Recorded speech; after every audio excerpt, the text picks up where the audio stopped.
하나님의 말씀을 짚으십니다. 주시는 말씀은 베드로전서 3장 18절하고 19절까지 구절만 같이 한번 읽으십니다. 베드로전서 3장 18절 19절 같이 한번 읽으십니다. 그리스도께서도 한 번 죄를 위하여 죽으사 의인으로서 부르한 자를 대신 하셨으니 우리를 하나님 앞으로 인도하려 하십니다. 육체로는 죽임을 당하시고 영으로는 살리심을 받으셨으니 저가 또한 영으로 목에 있는 영들에게 전파하시니라. 그 간단하게 우리 한번 그 마음속에 새기는 그 말씀이 한번 따라서 합니다. 우리를 하나님 앞으로 인도하려 하십니다. 하나님 앞으로 우리를 인도하려 하십니다. 그 이스라엘 민족이 백성들이 이제 성경 다음에 이렇게 읽는 그 교훈집이 있어요. 그것을 탈무드라고 그러는데 그 탈무드에 아주 그 기가 막힌 말씀들이 많이 있었던 게 그걸 보다가 보니까 그 어떤 사람에게 세 친구가 있어요. 친구가 없으면 외롭고 힘들잖아요. 그런데 이 사람이 세상을 살면서 세 친구를 사귀었는데 하나는 아주 없어서는 안 돼. 이른 새벽에 눈 뜨면 이 친구를 찾기 위해서 살아가는 거야. 늦은 밤까지. 고생하는 이유도 참는 이유도 이 친구 때문이야. 친구. 아주 의리가 좋은 친구죠. 이 친구가 없으면 못 살아. 하루라도. 그런 친구가 하나가 있었고 그 다음에 두 번째 친구는 없으면 안 돼. 생각이 나고 눈 오고 또 비 오고 그럼 같이 앉아서 차도 마시고 또 인생을 얘기도 하고 이렇게 아주 없어서는 안 될 외롭고 힘들 때 이렇게 찾아서 전화해서 같이 만나가지고 아메리카노 커피도 마시고 또 구경도 하고 이렇게 대화하고는 그런 다정한 친구가 있었어요. 그 다음에 세 번째 친구는 이건 좀 귀찮아. 뭐 가끔 가다가 그냥 툭 펴놔가지고 부담을 주고. 그래서 그런데 이 세 번째 친구를 버릴 수는 또 없어요. 아마 여러분들도 그런 친구가 있을 거예요. 밤이나 낮이나 어렵고 힘든 일 있으면 생각나도 전화하는 친구. 그 다음에 없으면은 안 돼. 같이 어렵고 힘들 때 전화해서 만나가지고 차도 마시고 인생 얘기도 하고 상담도 하고 그런 친구. 그 다음에 세 번째 친구는 꼭 먹을 때만 나타나는 친구. 아주 되게 귀찮아요. 그런데 이걸 버릴 수 없는 친구. 이 세 친구를 가지고 살아가는데, 근데 어느 날 왕궁에서 임금님이 이 사람 뭐라고 호출을 했어요. 내가 아무 잘못도 없는데 이 왕이 오라고 그러니까 큰일 났다. 나를 좀 나하고 같이 가서 그 왕 앞에서 왕에게 나를 좀 변호해 줄 수 있는 그런 친구가 좀 있었으면 좋겠다. 불안과 두려움으로 이렇게 혼자 가는 것보다는 친구 같이 가서 나를 변호해 주고 이런 친구는 그렇게 나쁜 친구가 아니다. 변호해 줄 수 있는 그 친구를 갔으면 좋겠어요. 그래서 눈만 뜨면 늦은 밤까지라도 사시사철 잊을 수 없는 아주 너 없으면 나는 죽어 하는 그런 아주 절박한 친구에게 연락을 했어요. 이제 전화를 했겠지. 그랬더니 이 친구가 그거 참 어렵긴 하지만 나는 한 발자국도 같이 갈 수가 없다. 냉정하게 싹 거절하는 거예요. 아니 내가 너를 위해서 새벽잠도 안 자고 늦은 밤까지 좋은 일 굳은 일 하면서 너를 위해서 살았는데 내가 이런 거 어려움을 당할 때 좀 같이 가서 나를 좀 변호해주고 변명해주라고 하는데 못 가겠다. 한 발자국도. 이럴 수가 있나? 섭섭한 마음으로 두 번째 친구에게 전화합니다. 임금님이 나를 오라고 공고를 호출을 했는데 내가 가서 내가 나를 변호하기는 어렵다. 그러니까 네가 좀 가서 나는 나쁜 사람이 아니고 나는 범죄한 것도 없고 아주 착하고 성실한 친구라고 나를 좀 왕 앞에서 변호를 좀 해줌세. 그랬더니 그 두 번째 친구가 눈을 감고 까울까울하더니 그래 내가 가긴 가는데 궁궐 문 앞에까지만 내가 바라다 줄게 이래요. 아이 궁궐 문 앞에까지 바라다 주면 뭐냐. 나를 임금님 앞에 가서 나를 변호해 줘야지. 아 나도 두려워서 무서워서 거기까지 못 가겠다. 내가 궁궐 문 앞에 들어갈 때까지 거기까지만 내가 가줄게. 아니 어떻게 이럴 수가 있나. 내가 너를 위해서 얼마나 희생하고 맛있는 거 있으면 전화해서 같이 먹고 외롭고 힘들 때 너의 친구도 돼주고. 아니 근데 그거 가서 좀 나를 변호해 달라는데 그렇게 해줄 수가 없는가 하고서 낙심을 하는 거죠. 어떻게 그럴 수가 있어? 그래서 이제 세 번째 친구를 보니까 이 친구는 귀찮아했고 아주 뭐 먹을 때만 나타나가지고 뭐 아주 눈치도 주고 별 친구, 이 친구는 아마 더 그럴 거다. 내가 별로 사랑한 적도 없고 때로는 귀찮게 여기고. 근데 이 친구에게 이제 전화를 했어요. 했더니 이 친구가 아 그러냐. 내가 임금님 앞에까지 내가 너를 가지고 가서 그 임금님 앞에서 이 친구는 잘못도 없고 허물도 없고 성실하게 바르게 살았다고 내가 변호를 해주마. 이 친구가 깜짝 놀랐죠.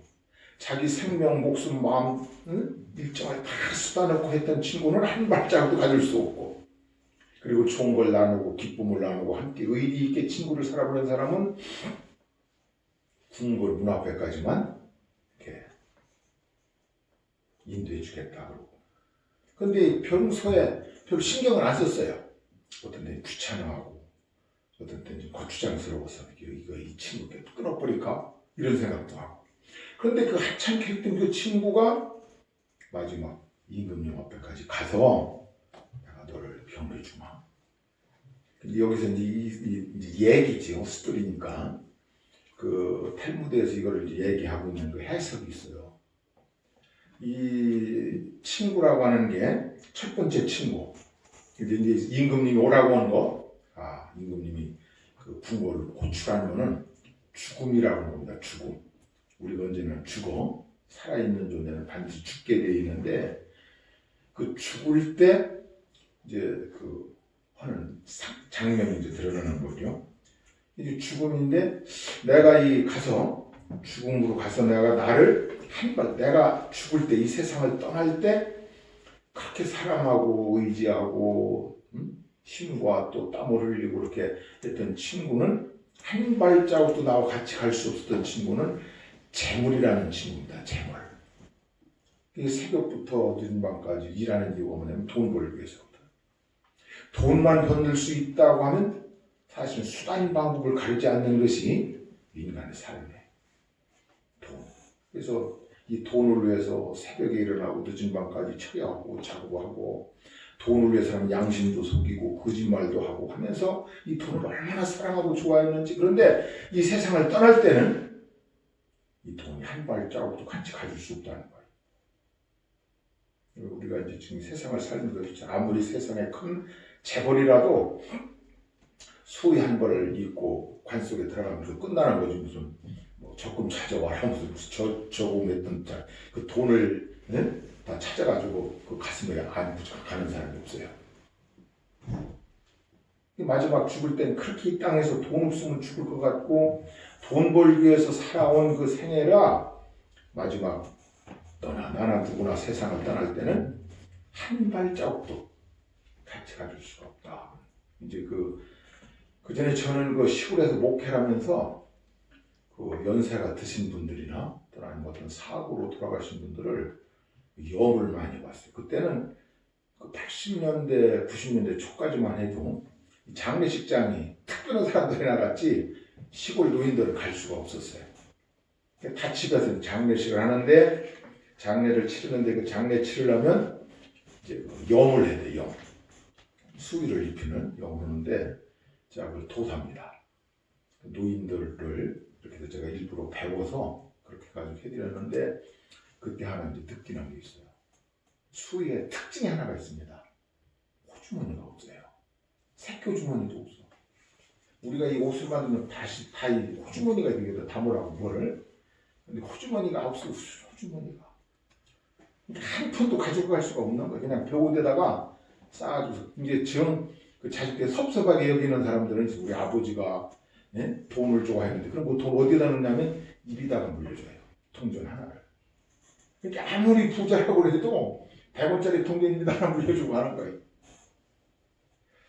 이제 이 친구가 이제 죽을 때 나하고 같이 영원히 갈 수 있는 친구, 살았을 때는 그렇게 땀 흘리고 애쓰고 양심도 팔고 배반도 하고 배신도 하고 모든 수단 방법을 가리지 않고 살았는데 마지막 세상 떠날 때는 돈 한 푼을 같이 동행할 수가 없는 거예요. 그 다음에 이제 두 번째 친구는요, 외롭고 힘들 때 같이 격려가 돼주고 또 대화도 하고 차도 마시고 또 얘기도 하고 그랬던 아주 좋은 친구는 가족입니다. 가족. 근데 이 가족 어디까지 가느냐면 궁궐문 앞에까지만 가는 거야. 그 궁궐문 앞에는 무덤 앞에요. 무덤 앞에. 제가 장례식을 많이 해봤는데 산에 가서 땅을 파고 하관을 하고 흙 몇 번 이렇게 ጨ어놓으면 거기서 돌아서는 거야. 같이 나도 죽는다, 엄마 가는데 나도 간다, 아버지 가는데 나도 간다 해도 그 무덤 속에 같이 들어가는 사람 하나도 못 봤어요. 그냥 무덤 파고 거기서 안장을 할 때 잘가 아빠 그냥 몸부림치고 우는 사람은 봤어도 같이 거기 뛰어들어가서 나도 죽을 거 이렇게 하는 사람을 한 사람도 본 적이 없다고요. 제가 한 150번 이상 아마 장례식 해줄 거예요. 근데 그거를 아주 실감나는 거예요. 저는 이게 사람이 친한 친구, 아내, 남편, 자식 뭐 해도 아무리 사랑한다 할지라도 궁궐문 앞에까지만, 무덤 앞에까지만 가는 거예요.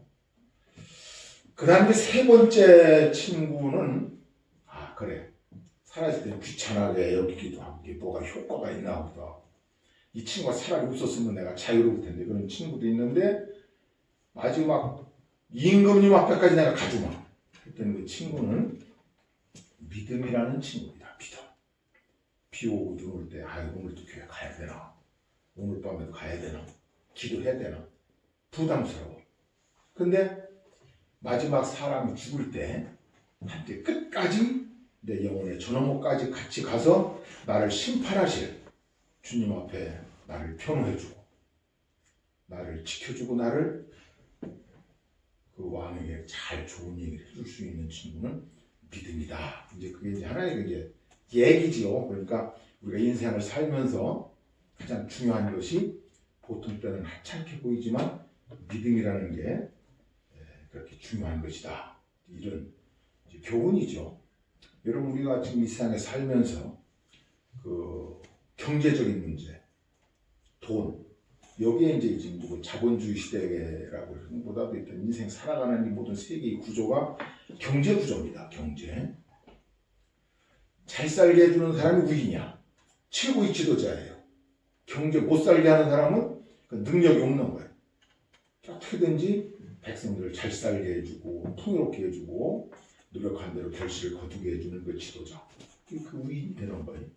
근데 그렇게 사랑하고 애쓰고 수고하고 노력했어도 마지막 세상 떠날 때는 한 발자국도 같이 가줄 수가 없는, 그리고 이 땅에서 너하고 나하고 의리를 지키고 부모 자식 다 했어도 마지막 죽을 때는 무덤 앞에 가고 잘 가고 후한 주먹 뿌려대면 다시 돌아오는 거예요.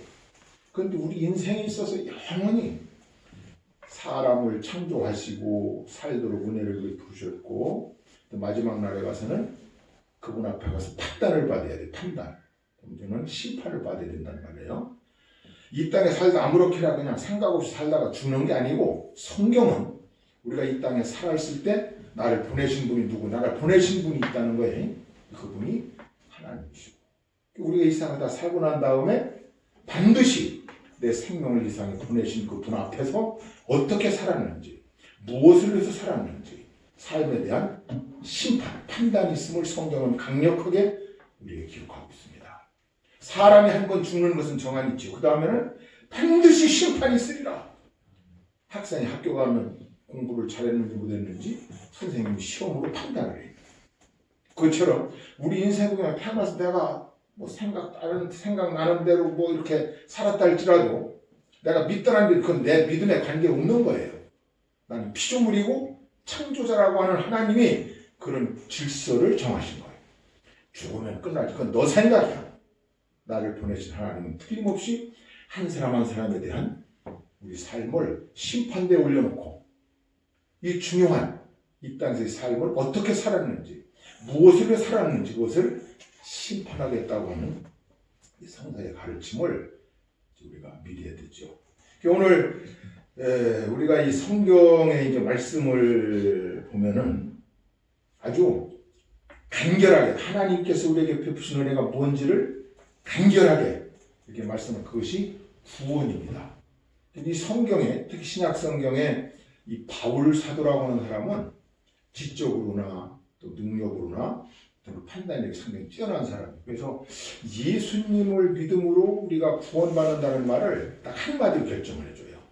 예수를 믿으면 의롭다함을 받느냐. 그것이 바울 사도를 통해서 우리에게 주신 구원의 개념입니다.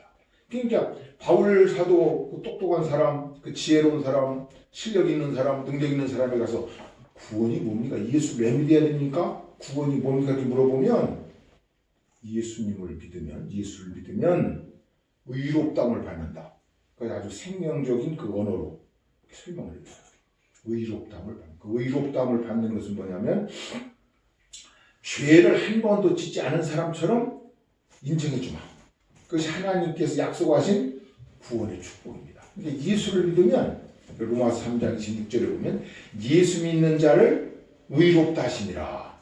그렇게 얘기를 하고 있어요. 상당히 이제 그 지적인 사람이고 또 이 철학도 했고 종교학도 했고 성경도 이제 이런 그 영감을 받은 사람이기 때문에 바울 사도에 가서 예수를 믿으면 어떻게 됩니까? 이렇게 물어보면 예수님을 믿는 사람은 하나님께서 justification, 의롭다함을 주신다. 그 의롭다함이라는 것은 죄를 한 번도 짓지 않은 사람처럼 인정해주는 법적 용어예요. 그 사형죄를 졌던 무슨 무기징역을 받을 만한 죄를 졌던 법정에 딱 갔더니 판사가 죄를 한 번도 짓지 않은 사람처럼 선포해 주는 거야. 그것을 의롭다라고 그래요. 그래서 바울에게 가서 구원이 뭡니까? 그렇게 물어보면 하나님이 네가 예수를 믿으면 당신이 예수를 믿으면 하나님께서 죄를 한 번도 짓지 않은 사람을 인정해 주는 거다. 칭언이라고 그러고 붙여준다는 거예요. 죄는 있지만 그 죄를 묻지 않겠다는 거예요. 왜? 예수님이 너의 죄를 대신 담당을 했기 때문에. 내 죄를 내가 지은 거 예수님이 내가 이 사람이 지은 죄가 이 사람이 지은 게 아니고 내가 졌다 내가. 예수님이 너의 범죄 너의 죄를 내가 진 것처럼 내가 책임을 져줄게. 그런 변호인이 예수님이라는. 그래서 예수님을 믿으면 죄를 한 번도 짓지 않은 사람처럼 인정해주는 그것이 하나님의 우리에게 베푸신 구원이다. 그렇게 말합니다. 근데 그 다음에 또 이 성경에 보면 이 구원을 아주 반복적인 언어로 우리에게 설명해 주고 있는 사람이 누구냐면 요한사도예요. 이 요한복음에 보면 가장 많이 등장하는 단어가 영생이라는 말이 영생. 그러니까 예수 믿으면 누구든지 멸망하지 않고 영생을 얻으리라. 하나님이 이 세상에 아들을 보내신 것은 그를 믿는 자마다 영생을 얻게 하려 하십니다. 영생이라는 말이 한 28번 정도 제가 세보니까. 요한복음에서 그 요한사도는 예수님을 보면서 하나님의 은총이 예수님을 믿으면 영생을 얻게 영생. 영생이 생명적인 관계인데 이 땅에 우리가 살아가는 세상 모든 생명이 다 똑같지 않아요. 개가 죽었을 때와 교통사고가 막 개가 교통사고를 났어. 사람이 교통사고를 났어. 그거는 똑같은 생명이 죽었는데 짐승이 죽은 것과 사람이 죽은 것 차이가 달라요. 그런데 그 영생이라고 하는 그 생명을 세 가지로 설명을 해요. 하나는 푸시케라고 합니다. 그 푸시케라고 하는 게 생명의 생명 자체. 동물이나 사람이나 어떤 게 움직이고 어떤 이렇게 생명, 푸시케라고 그러는데 두 번째로는 비오스라는 생명은 사람의 생명을 얘기합니다. 짐승의 생명과 사람의 생명이 똑같이 먹어야 되고 잠자야 되고 어떤 그런 활동을 하는데 똑같아 기본적으로. 그런데 짐승과 사람의 생명이 달라요. 개가 죽은 그 보상하고 사람이 죽은 보상하고 다르잖아요. 똑같은 생명인데 사람의 생명은 비오스라는데 이 비오스는 자기가 노력하고 사람이 살아가는 이 사람의 생명을 이제 이 비오스라고 해요. 목숨이라는 그 표현. 또 이 땅에 살면서 잠깐 보이다가 없어지는 안개니라. 또 생명이 무엇입니까? 그 생명이라는 거는 푸시케를 쓴 게 아니라 비오스라는 그 말을 썼어요. 그건 사람의 생명을 얘기하는 거예요. 사람의 생명. 그 다음에 이 요한복음, 특히 요한 사도를 통해서 예수님을 믿으면 그 영생을 준다. 그 영생을이라는 그 영생의 단어가 쪼야마이어라는 단어인데 이건 하나님의 생명을 얘기하는 거예요. 사람의 생명은 때가 되면 늙어서 죽어. 그리고 그 다음의 세계로 들어가서 판단을 받아요. 죽음이라는 것은 없어지는 게 아니라 어떤 새로운 과정을 통해서 또 새로운 세계에 들어가는 것을 죽음이라고 해요. 이런 이제 철학적이나 무조 종교적인 분들이 죽으면 끝나는, 그래서 저놈을 죽여버리면 끝나는 거다, 사형시켜버리면 끝나는 거다 해서 그렇게 그 개념을 갖잖아요. 근데 성경은 적어도 이 죽음이라고 하는 끝이 아니라 새로운 세계에 진입하는 형식의 바꿈, 변화를 일으키는 겁니다. 그러니까 사람은 사람이든 동물이든 그 생명 영원히 없어지는 게. 근데 이제 마지막 이 생명이라고 하는 그 말을, 영생이라는 말을 이제 뭐라고 그 단어로 썼느냐면 쪼에마이어라는 말을 썼어요. 근데 그 생명은 예수님의 생명, 하나님의 생명이야. 하나님의 생명은 특징이 하나가 있어요. 죽지 않는, 파멸되지 않는 사랑의 생명이라는 거예요. 그러니까 예수님, 그 하나님 자신이 가지고 있는 생명이, 그 생명이 그 어떤 활동, 생각, 계획 모든 걸 결정을 하는데 사랑의 근거에서 실현되고 실천되는 것이 하나님의 생명인데, 그 하나님의 생명이 이 세상에 오셔서 우리에게 보여준 사건이 있습니다. 그것이 예수님의 생명이에요. 사랑해. 인간 차별이 없어. 마음이 아프게 사랑해 우리를. 그 사랑할 때 어디까지 사랑하냐면 너의 죽음을, 너의 잘못과 허물과 죄악을 내 것으로 판단하고, 네가 지은 죄가 아니라 내가 지어줬다. 네가 죽어야 할 자리에 내가 들어가 죽는다 하느니 사랑의 생명. 이것을 쪼야마이라고. 그래서 이 요한사도 보고 이제 그 예수 믿으면 구원받는다는 게 뭡니까? 그러면 이렇게 돼야 되거든. 예수를 믿으면 네가 영생을 얻을 것이다. 네? 하나님의 생명이 내 속에 들어올 것이다. 예수님이 보여주었던 그 생명, 죽어도 다시 사는 부활 생명이고, 옳은 것과 영원한 것과 하나님이 기뻐하시는 대로 살아가는 그 생명 영역. 그러니까 예수의 생명을 우리가 바꿔지지 않으면 하나님을 사랑할 수가 없어요. 저 사람이 예수를 잘 믿는가 안 믿는가, 그 기준을 도덕적인 어떤 그런 그 윤리 기준에 둘 수 있겠지만, 사람 보는 데서는 다 그 사람들이 보는 가운데서는 정직해 보이고 바르게 보이고 다 그러잖아요. 근데 정말 하나님의 영원한 예수의 생명이 우리 속에 들어왔다고 하면 그것은 특징이 사랑의 생명으로, 사랑으로 표현되는 거예요. 그래서 이 요한사도 보고 예수 믿으면 무슨 은혜가 임합니까? 그러면 쪼야마 영생을 네가 얻을 것이다. 이렇게 계속 반복해요. 그 다음에 이제 제가 그 아주 그 충격적으로 이제 이렇게 하나 받아들이는 아주 간결하게 구원이 뭡니까? 그거를 오늘 말씀이 베드로는요 한마디로 얘기해버려요. 아주 통쾌하게 얘기합니다. 예수를 믿는 거는 예수님이 너를 하나님 앞으로 인도하시는 작업이다. 이렇게 얘기해버려요. 아주 제가 이렇게 그 성경을 이제 보면서 좀 연구를 하면서 보니까 베드로가 아주 단호해. 예수 믿는 거는 너를 하나님 앞으로 인도하는 거라는 거예요. 그래서 오늘 말씀이 아주 좋은 말씀 저는 기억하고 있는데, 이거 보세요. 18절에 보면은 오늘 읽은 말씀에 18절, 예수도 한 번 죄를 위하여 죽으사 의인으로서 특이한 자를 대신하셨으니, 그 다음에 이는 우리를 하나님 앞으로 인도하려 하십니다. 예수 믿는 거는 예수님 우리를 하나님 앞으로 인도해. 하나님 앞으로. 다시 말하면 천국 가는 은혜를 주신다는 거예요. 하나님이 계신 곳으로 우리를 인도하는 게 믿음이라는 거예요.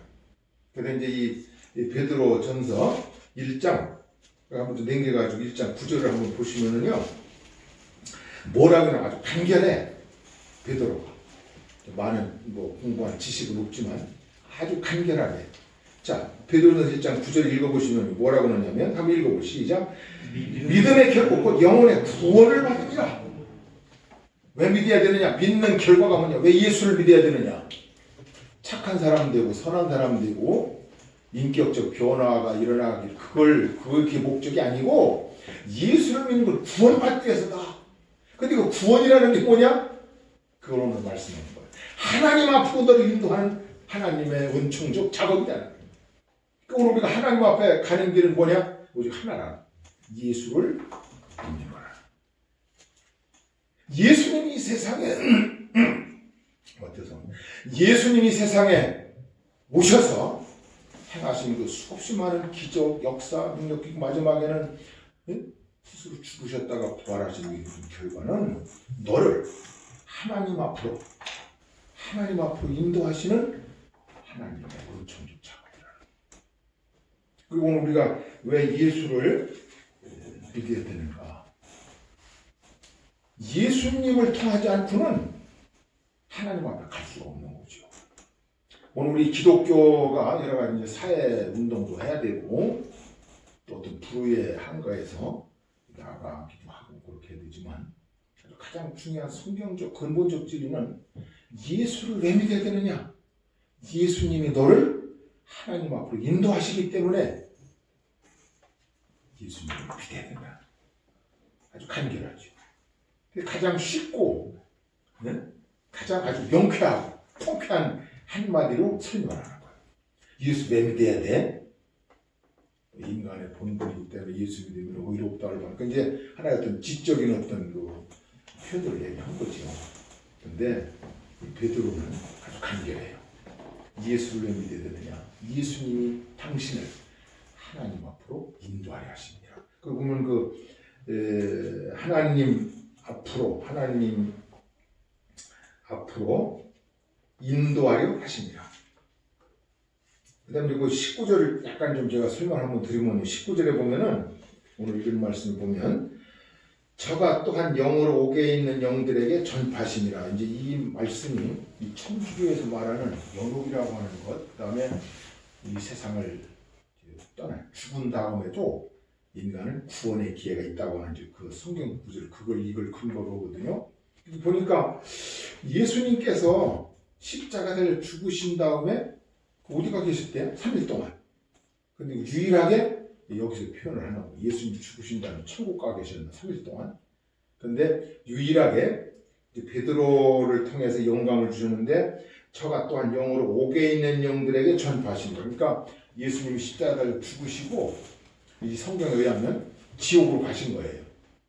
지옥에 가셔서 이제 천주교 쪽에서나 이쪽 그 성서 해석 쪽에서는 전도하셨다.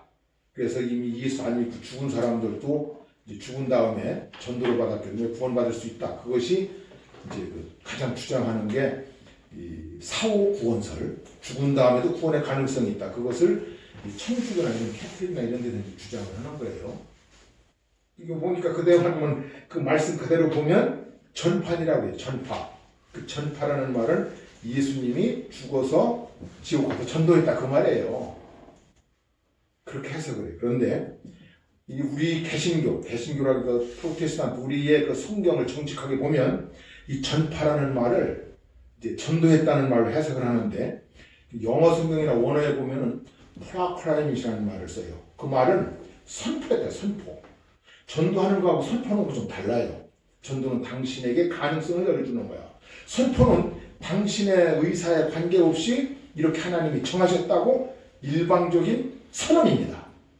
이 때문에 예수님이 십자가를 죽으시고 지옥에 가셨던 것은 그 지옥에 가 있는 영혼들을 전도하러 가신 게 아니라, 내가 십자가를 죽음으로 내가 승리했다, 죄를 해결했다 하는 그 마구 약한 영들에게 선포, 이쪽으로 우리는 믿고 있는 거고, 그렇게 우리는 알고 이 말씀을 해석하고 있죠. 이렇게 죽은 다음에 또 기회가 있다? 그렇게 믿으면 안 되는 거예요. 그렇게 생각하고 말하고 있는 사람도 있어요.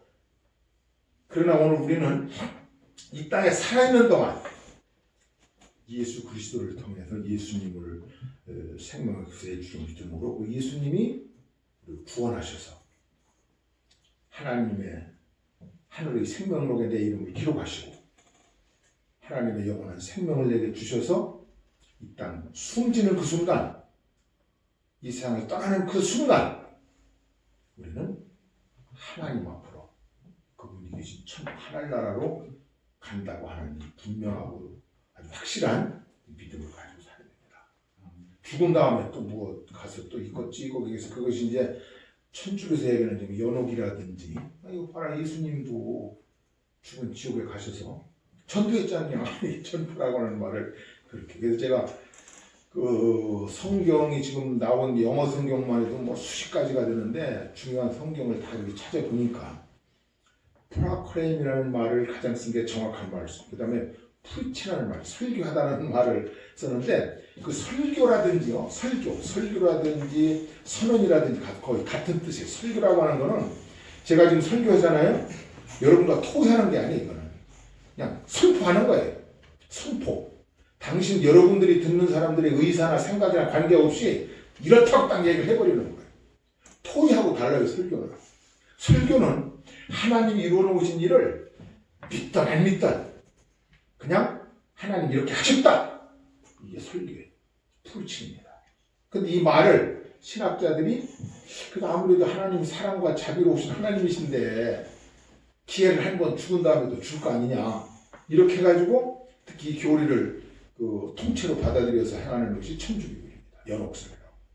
사람이 죽어도 또 한 번 구원받을 수 있게. 그래서 그 전에 이제 그걸 이용해가지고 이제 그 헌금함에다가 돈을 떨어뜨리는 소리가 들리면 많이 들릴수록 지옥에서 천국으로 이렇게 자꾸 올라 들어간다. 이런 그 가증스러운 거짓을 얘기했던 거죠. 오늘 우리는 이 세상에 살아있을 때, 그렇다면 이 세상에 살아있을 때 가장 내가 중요하게 여기고 포기하지 말아야 되고 실망과 좌절하지 말아야 될 가장 중요한 덕목이 하나가 있어요. 그것이 예수를 믿는 겁니다. 오늘 우리 어떻게 보면 성경에 보면은요, 우리는 예수를 믿기 위해서 믿으라고 하나님 우리 생명을 보내주신 거예요. 이 땅에서 가장 귀하게 위대하게 내 생애의 삶에 결정적 사건이 있었다고 하면 그것은 예수를 믿은 거예요. 예수를 믿으러 온 거예요. 자, 우리 하나님께서 만약 물어보신 하나님의 저를 이 험난하고 고난 많은 세상에 보내셨습니까? 이렇게 물어보면 예수 믿고 오라고 내가 너를 보냈다. 이것이 정답일 수도 있어요. 이 세상에서 좀 못 살고 어렵고 억울하고 분하고 섭섭하고 상대적으로 좀 힘들고 저 사람은 잘 되는데 나는 좀 안 돼. 저 사람은 뭐만 하면 성공하는데 나는 실패하고. 그래도 거기에 매이지 말고 이 땅에서 살아가는 동안 가장 중요한 일이 무엇이었을까? 이 땅에 내가 태어나서 한 가장 잘한 일이 무엇이었을까? 예수 믿는 것이다. 그런 믿음으로 살아가는 것이 우리 성경을 믿고 살아가는 성도들입니다. 너무 이 세상에서는 어떤 불안, 실패, 고통, 고난을 억울하게 생각하지 말고 다 이렇게 살아지만 내가 이 땅에 와서 하나님의 가장 큰 축복을 받은 하나의 덕목이 있다고 하면 예수님을 믿는 거다. 하나님이 예수 믿는 나를, 예수님이 나를 하나님 앞으로 인도하는 약속을 바라보고 이렇게 살아가는 성도입니다. 이 한 주간에도 내가 이 세상에서 가장 잘한 일이 뭘까? 하나님 내게 준 가장 큰 축복이 무엇일까? 돈인가? 아파트인가? 자동차인가? 지위인가? 포지션인가? 권세인가? 지식인가? 아니고 예수를 믿었다고 하는 사실.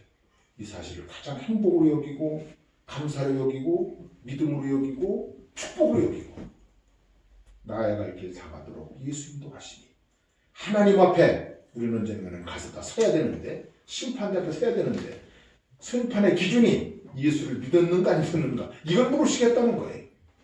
이 한 주간 세상은 불안합니다. 경제적으로도 어렵고 또 언제 무슨 병을 들어가지고 어떻게 어떤 불행이 내게 올지도 모르고 예측할 수 없는 어떤 사건 사고가 내게 있을지도 모르고 이런 불안과 두려운 세상이지만 그러나 오늘 말씀대로 하나님이 나를 인도하신다. 하나님 앞으로 인도하시는 하나님의 은총, 은혜를 받은 걸 감사하고 더 말하면 예수 믿은 걸 가장 최고의 축복으로 여기고 감사해요. 예수 믿었다고 하는 이것 때문에 노래도 하고 찬송도 하고 기뻐도 하고 즐거워도 하고 행복해하기가 그렇게 삶을 보여준 사람이 바울이죠. 감옥에 가둬놨어. 그럼 노래하고 춤춰.